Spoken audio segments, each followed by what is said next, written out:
bwana, kwa mujibu wa tafiti ni kwamba duniani sasa hivi jamani, si kila mtu ana simu hapa Kila mtu ana simu. Nataka niseme kitu kimoja kuhusiana na simu, na hii kidogo nahisi ina ukweli sana.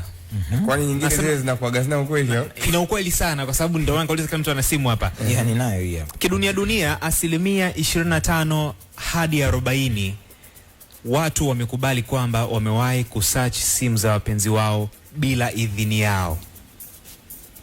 Sio, umeelewa vizuri? Kiwizi yani. Yani ile George melala, shemeji pale anatia kidole pale kwenye password, kwenye nani, kwenye ile fingerprint pale. Sio, umeelewa? Mwingine sijui na ile face lock anafungua macho hivi kwa lazima anatazama simu afu simu inafunguka.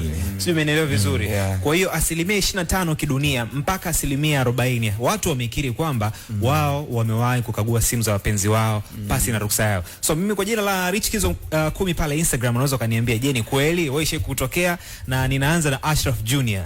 Wewe kwa upande wako hii tafiti unakubaliana nayo kwa kiasi gani au haukubaliana nayo kabisa? Nakubaliana nayo kwa sababu mimi nilienda mbali zaidi.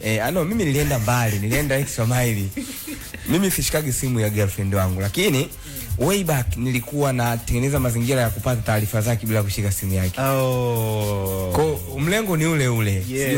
Kipindiko niko zangu chuo. Kwa hiyo nilikuwa nahakikisha kwamba napata taarifa zake bila yeye kujua kwamba mimi nimeshika simu yake. Kwa hiyo nilitengeneza mazingira hayo. WhatsApp yake ilihamia kwangu bila yeye kujua. Nililia sana. Sababu kubwa watafiti wananiambia kabisa kuna kitu kinaitwa insecurity and anxiety. Yani kwa maana kwamba kuto kujiamini na hofu, lakini cha pili ni kuhusiana na trauma za usaliti ambazo zilishawahi kutokea kipindi cha nyuma. Cha tatu ni kuhusiana na upungufu wa uaminifu and lack of trust. Lakini cha mwisho ni unclear boundaries in the relationship. Yani hakuna uwazi. Unclear boundaries manake ni kwamba yani ile mipaka kidogo watu wanavuka sana mipaka. Yani unclear boundaries. Yani mipaka mtu anaweza akafanya chochote kwa sababu hakuna ile mipaka ambayo imewekwa.